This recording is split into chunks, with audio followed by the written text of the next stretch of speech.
Imagine being innocent.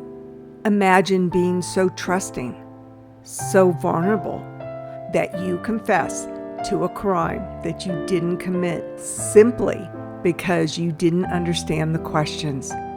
This is the heartbreaking reality of Joe Arridy, a man known in history books as the happiest innocent man.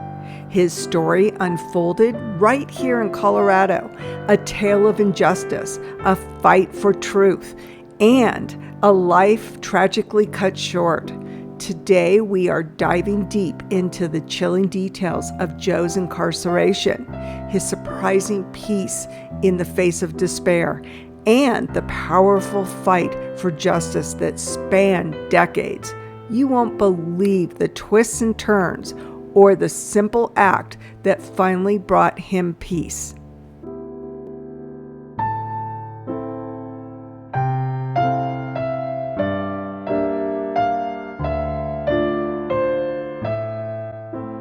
Our story begins in Pueblo, Colorado in August 1936.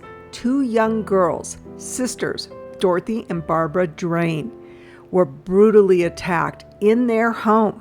Barbara, just 12 years old, was murdered.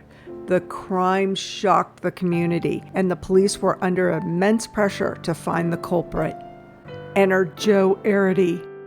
Joe was a 21-year-old drifter. He was homeless and had recently been released from a state institution for people with intellectual disabilities in Wyoming. He was picked up by police in Cheyenne, Wyoming for vagrancy, essentially for being homeless.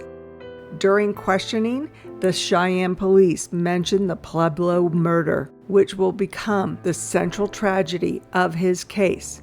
Joe simply confessed. Now, why would an innocent man confess to such a horrific crime?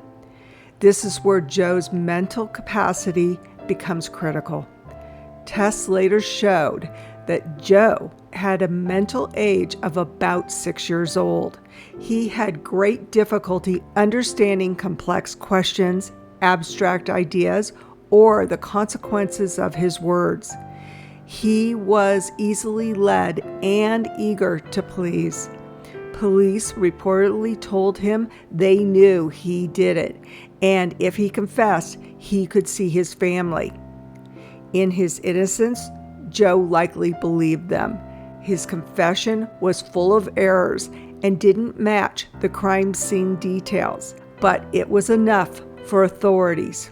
Joe was then sent to Colorado, charged with murder.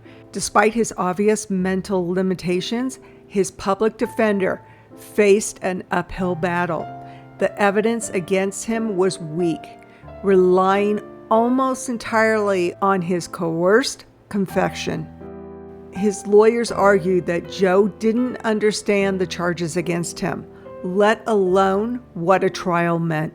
A key figure emerged in Joe's defense, Gail Ireland, a skilled Denver lawyer who took on Joe's case without pay.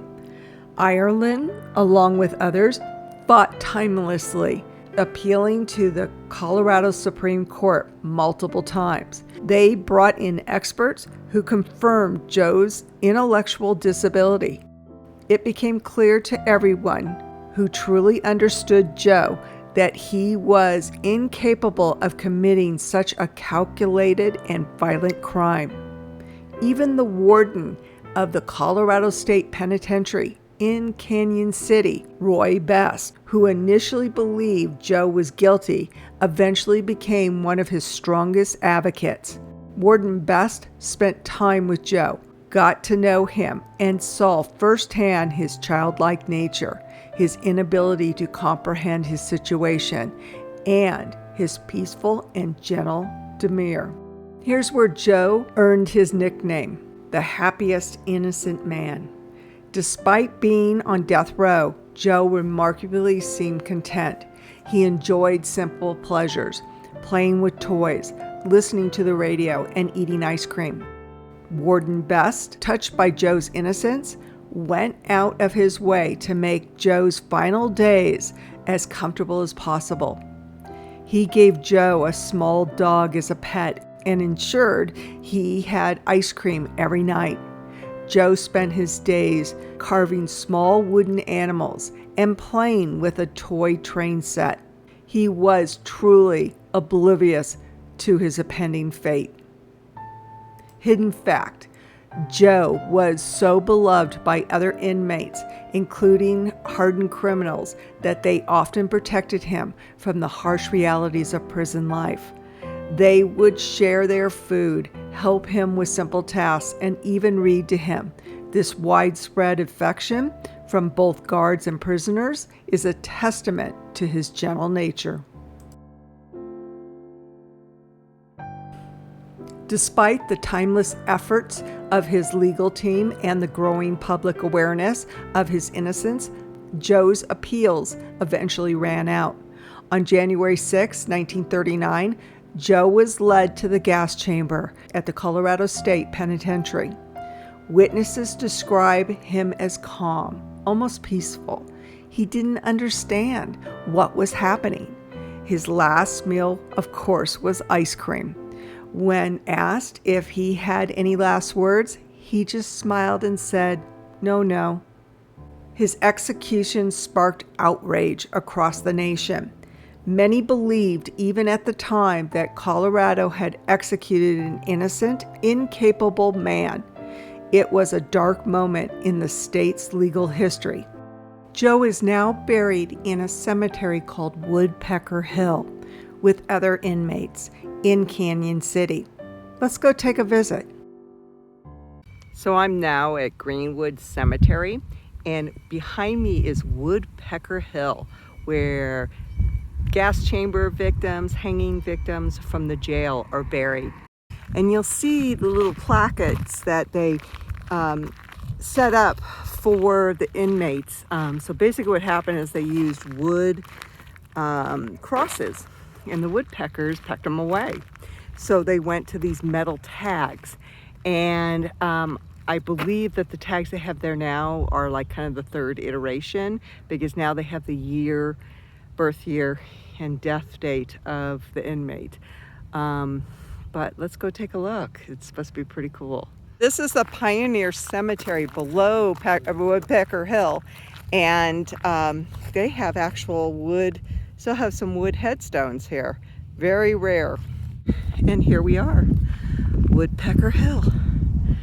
All these placards are what they replaced the wood crosses with.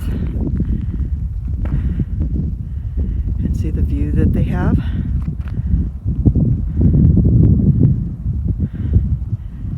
So you definitely are up on a hill.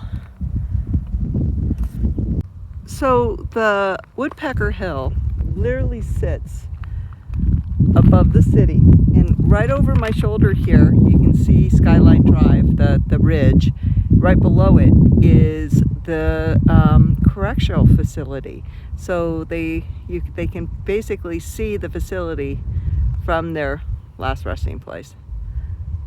But he basically had the mind of a child and was accused for molesting two sisters, and one of them died.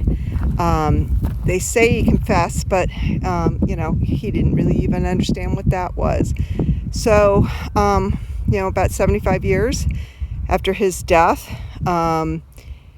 he was pardoned by the governor of Colorado, but he was still, he had already been buried up here, and he really didn't know what was happening to him. They used to refer to him as the happiest man on death row because he smiled all the way up to his death. So the actual letter of pardon sits on his grave, which is kind of cool. It's too bad it's got water damaged on it.